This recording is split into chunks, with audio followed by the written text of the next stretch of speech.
Olá, eu recebo no programa Palavra Aberta, que começa agora, o deputado Pedro Paulo, do Democratas do Rio de Janeiro, que é o relator da proposta aprovada pela Câmara, que concede auxílio financeiro a estados e municípios afetados pelo novo coronavírus. Olá, deputado, seja bem-vindo ao Palavra Aberta.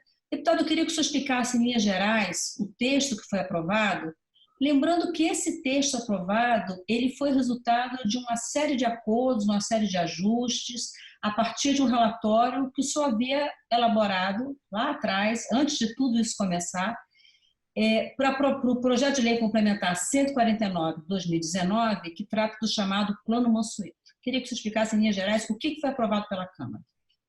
Primeiro, magistrado, me ligar pelo convite, tá? Mais uma vez no Palavra Aberta, saudar todos que nos assistem pela TV Câmara e dizer que o meu projeto emergencial de ajuda aos estados e municípios, que foi aprovado pela ampla maioria, 431 votos na Câmara dos Deputados, ele tem dois elementos simples, duas premissas básicas. A primeira delas, suspender a dívida de estados e municípios até o fim do período de calamidade, 31 de dezembro, das dívidas que estão em bancos públicos, como o BNDES, Caixa Econômica. E também proibir que o Banco do Brasil, ainda que não se suspenda suas dívidas, porque é uma SA, uma instituição de economia mista, possa a União não exercer as contras-garantias dos estados durante esse período. Esse é o primeiro eixo. O segundo, ele prevê aquilo que nós chamamos de seguro-receita, que é a garantia de que a queda do ICMS e do ISS, pela profunda queda que nós estamos tendo, ou seja, quase paralisação da atividade econômica, a União possa compensar essas perdas durante um período de 6 meses. Exatamente como o governo apresentou a proposta na medida provisória 938, e que depois, junto com o PL 1161, que foi aprovado na Câmara, prevê essa garantia para as quedas de receitas dos fundos de participação dos estados e dos fundos de participação dos municípios. O conceito é o mesmo, da previsibilidade para que estados e municípios possam continuar mantendo insumos nos hospitais estaduais, nos hospitais municipais, para que a segurança pública possa continuar exercendo a sua atividade de garantia do isolamento social. São preceitos simples, porque estados e municípios são partícipes, são também agentes, soldados nessa guerra que nós enfrentamos contra o coronavírus. Deputado Pedro Paulo, esse projeto, a gente vem acompanhando, causando muito impasse entre executivo e legislativo, e o executivo está trabalhando para mudá-lo no Senado Federal, o que faria voltar para a Câmara dos Deputados se ele for bem sucedido nisso. E aí o governo fala de alguns pontos. Um dos pontos que o governo fala é que, uma vez que a proposta aprovada pela Câmara funciona mais ou menos assim, o Estado perdeu tanto de ICMS e o município de ISS durante 6 meses, esse é o valor exato que tem que ser repassado no mês subsequente pela União para esses entes federativos. Segundo o que os secretários vêm falando, o secretário do Ministério da Economia, o próprio ministro, essa forma representaria um desincentivo para que estados e municípios trabalhassem efetivamente para que as economias voltassem a funcionar, a atividade econômica voltasse à situação normal. Qual é a sua avaliação em relação a esse tipo de análise por parte do Executivo? Olha, é uma análise absolutamente equivocada. Ninguém tem dúvida que a atividade econômica está paralisada. Não existe esse desincentivo. Pelo contrário, os governos não dependem exclusivamente da receita de ICMS. Vou te dar 2 exemplos. Meu estado, Rio de Janeiro. Receita de ICMS versus a receita total, 50%. Ele tem mais 25% de royalties, tem 10% de PVA e tem outras receitas. Essas outras receitas também estão em queda. Então, a recomposição do ICMS não acabará com o problema desses estados. Vou te dar o segundo exemplo. Goiás, 70% da arrecadação em ICMS.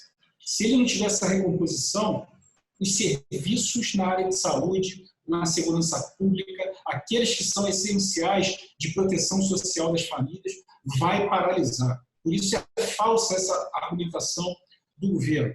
E esse incentivo não é perverso, ao contrário, esse incentivo é um incentivo para que os serviços continuem sendo prestados. E mais, quando eles paralisam, Maristela, a classe média ela tem a proteção do plano de saúde. Ela consegue ter com suas reservas algum tipo de abastecimento nos supermercados. Mas a população que mais precisa da rede pública é que sofre quando esses recursos não são repassados. Deputado, o governo fala em um valor fixo, né, que o programa aprovado pela Câmara não tem um valor fixo, depende da variação da perda de ICMS e ISS. O governo fala na proposta de um valor fixo. E fala também em distribuição per capita para todos os estados e todos os municípios. E aí entra um ponto, nem todos os municípios estão afetados pelo coronavírus e mesmo os que estão afetados da mesma proporção, e, consequentemente, terão a mesma perda da receita. O senhor acha que essa distribuição per capita, qual seria o impacto disso? A distribuição per capita é burra e ela é desonesta. Porque ela é burra porque é o seguinte, ela gera desperdício. Por exemplo, você pode ter um estado que teve menos redução de ICMS e está recebendo, pelo cálculo per capita, mais do que foram as suas perdas, deixando de recompor a receita de um estado que, pela atividade econômica, está mais paralisada por conta das maiores incidências de contaminações e mortes, você está deixando de gerar e recompor recursos desse estado que está precisando de mais. Por isso, ela é burra, ela é desonesta, porque ela impõe uma disputa que não é verdadeira. No momento que nós temos que falar de solidariedade federativa, esse discurso do governo ele impõe uma espécie de discriminação federativa, quando ele tenta colocar o Norte e o Nordeste contra o Sul, o Centro-Oeste e o Sudeste. E mais, quando você coloca um valor fixo, Maristela, pouco importa, porque o valor fixo, se a queda for maior do que o valor fixo determinado, nós vamos deixar o Estado e o município quebrar, existe um papel que é da União, e o governo federal eleito ele é o gerente desse papel da União. A União é a única que pode emitir moeda, é a única que pode garantir recursos públicos de uma economia privada paralisada para que a gente mantenha serviços públicos. E repetir mais uma vez, quem sofre quando os serviços públicos param, quem sofre mais é as pessoas que mais necessitam e que mais são dependentes dos recursos públicos, as mais pobres. Deputado, para a gente encerrar o programa, nosso tempo já tá esgotado.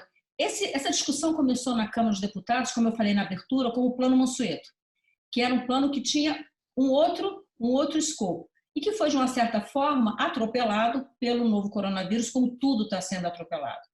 Quais são as chances de as premissas iniciais do Plano Mansueto voltarem a ser discutidas e aprovadas pelos deputados, passada essa chuva?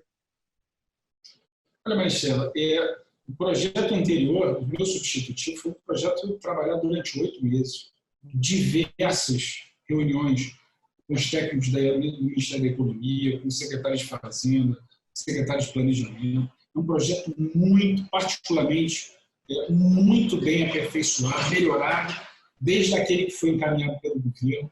É um projeto que não pode ser perdido. Inclusive, estou apresentando esse projeto com um novo PLP, porque nós fizemos o substitutivo emergencial em cima do PLP 149, então, de minha autoria, esse novo substitutivo para tratar dessa questão dos financiamentos, do endividamento dos estados de forma muito mais responsável, passado o pico da crise e com os impactos de médio e longo prazo. Agora é hora de tratar do curto prazo, com as da crise da contrapartidas, com contrapartidas, com responsabilidade fiscal, que particularmente, Maristela, eu acho que muitos que acompanham aqui o trabalho da Câmara me conhecem, o meu zelo com as questões fiscais. Eu tenho inúmeras propostas que são propostas até mais ousadas e mais duras do que o próprio governo encaminhou de responsabilidade fiscal. Deputado Pedro Paulo, muito obrigada por sua participação no Palavra Aberta. Obrigado, Maristela. Obrigado a todos. Eu conversei com o deputado Pedro Paulo, do Democratas do Rio de Janeiro, que é o relator da proposta de ajuda financeira a estados e municípios afetados pela crise do novo coronavírus. Eu sou Maristela Santana e a gente se vê em uma próxima edição do Palavra Aberta. Até lá.